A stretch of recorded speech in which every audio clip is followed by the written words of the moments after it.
Hey there, it's Fight here with a super quick demo of why I'm so excited about Drip and why it might be for you. So the big thing here is that a lot of external integrations with, for example, Facebook or Demio are done internally. I'm going to show you that in a second.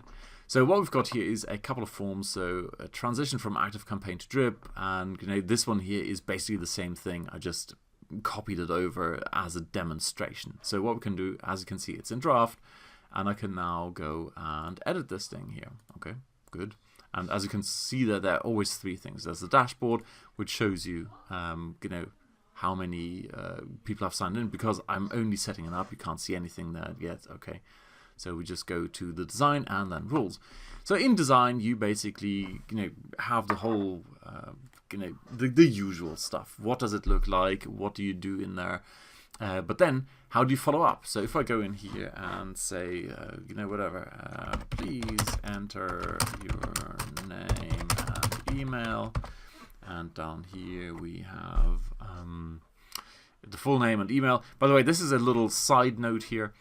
The first time you click on this, or you go in here with the very first form, you see email address and nothing else. And down there is this thing, and it's all grayed out. And it took me a while to figure out, well, I need to actually click in this box. So if I click on the down button, it now has name because I set that up the last time. But the first time, there's nothing there. There's no drop down.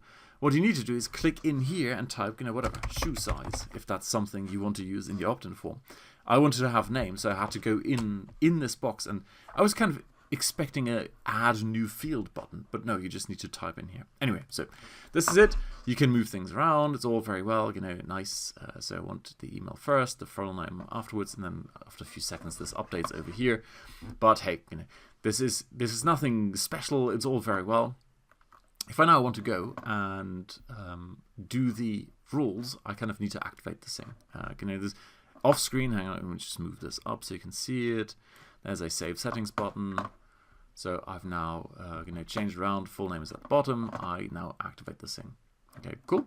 And now I can go to the rules, and these are the super exciting ones. This is where I'm thinking.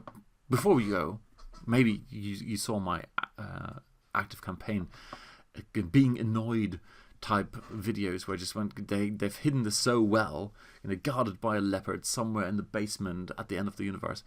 Post sign up. What do you want people to do? Well, they want to get a message. Thanks for signing up. Here's some text. This is where we can send them. It's all in a logical way. Here it is. This is what needs to happen. And then once they've confirmed, what do you want them to do? And who needs to get this? It's a message from name, from email. There's a text. You can include a picture if you like. Here's the picture, and that's it. It's all here in this place. This is where I expect information. Alrighty, now for the exciting part, the rules. I can do all kinds of things, like add an action. So an obvious one would be, well, I'd like to send an immediate welcome email. Alright, so go in here and go down to where is my one-off email. There it is.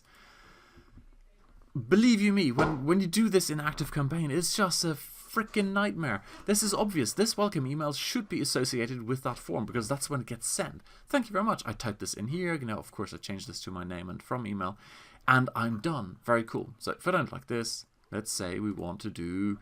You can do all the other stuff. Applying tags, deleting from lists, flagging as a prospect. Very good. Recording a conversion. Outstanding. This is the kind of stuff that costs a lot of money, extra money, every single month in ActiveCampaign. You can't do it in Aweber. You can do it in Zaxa. But here, it's beautiful. The way the flow is just, excellent. And of course, this helps you with lifetime value. It helps you figure out, with lead scoring, which is part of this whole thing. I haven't even explored the lead scoring part yet. There's also, you can do things, I don't even know what they are yet. Send an HTTP post. You can do stuff on sites. What I believe this is, and I read this somewhere in the reviews and in the documentation, is that you can show content depending on where people are, what they've done, what actions they've taken. So, if, for example, someone has signed up, you can now hide a future sign-up form on the site because there's no point signing up. They've already signed up. That kind of stuff. So very, very powerful. But it gets better. If, for example, I want to integrate with Facebook, the options I have, well, add to custom audience and remove. And hello, this is like heaven. This is whipped cream with whipped butter with, you know, super triple fudge chocolate ice cream. It doesn't get better than that. I'm so excited about this. Usually it's a real like jumping between Facebook and external integrations and links on my site and blah blah blah.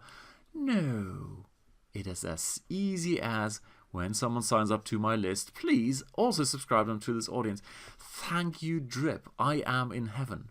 All right, superb. You can also sign up to Demio. These other ones, I don't even know what Insightly, Pipedrive, plus this are. I don't know why they're not doing GoToWebinar just yet. I'm going to find out because I'm with GoToWebinar. You know, Demio I have heard good things, but I'm with GoToWebinar because it just plain works. But you know, I'm going to push for GoToWebinar. At the moment, it's not really an issue because you can always use external integrations. But if in the long run, you know, my life is much easier by using Demio, I might just switch over to Demio because it's so beautiful. Someone signs up, here they are. This, incidentally, then is also outstanding because so far we've always had the issue, for example, when you're using ClickFunnels, where you can't sign up to a list and GoToWebinar at the same time. Here, it no longer matters. The moment someone signs up, all this other stuff that was difficult to do outside, or you had to use Zapier for, you know, Zaps, you can also all do inside here. That alone is worth the price of admission, in my opinion. And I haven't even scratched. I mean, this is barely scratching the surface. You know, there are workflows and rules. I've only just started looking at rules. For example, I can't remember what I tried to do here. Let's have a look at rule number 1. I really just... Oh, yeah, okay. This is the stuff, you know, oh, thank you very much. I go in here and say, for example, I want to see if someone clicked a trigger link or, where is it? Down here, visited a page. Okay, very important to have those things in there. The visitor page is when you have control over your page. So you would basically, you know, what you need to do is you tell it which page it is, and then this, of course, works when you have their script on the site. So, you know, in WordPress, it's a simple plugin. Otherwise, you just copy it into the head, I think. And this is important if you send people around and get them to a download page or whatever, and you want to see who's actually been to your site. Now, sometimes you don't have control over the site, and this is where this thing comes in. Clicked a trigger link. So this is, for example, if I want to send people to a YouTube video. Well, I say, well, go to this destination URL, which is a YouTube video, because I can't install my script on there. And as a result, you know, now I can figure out who's gone to my YouTube video. Alrighty, so this is, and then of course, you know, I can now, for example, apply a tag. I want to tag, add the tag, you know, new tag, whatever, you know, interested, you wouldn't type the whole thing, like whatever, YouTube video watched, blah, blah, blah, blah, something along those lines. Alrighty. Well, I am excited. I hope you're excited too. And, you know, you've come to this video because you clicked, I haven't even decided yet if it's probably a trigger link, and I'm only trying this out. But really what should have happened is by clicking this link, you should now be tagged as interested in Drip. So in the future, I will send out more messages about Drip because you clicked on this link. Isn't that very cool? Alrighty, cheers, bye.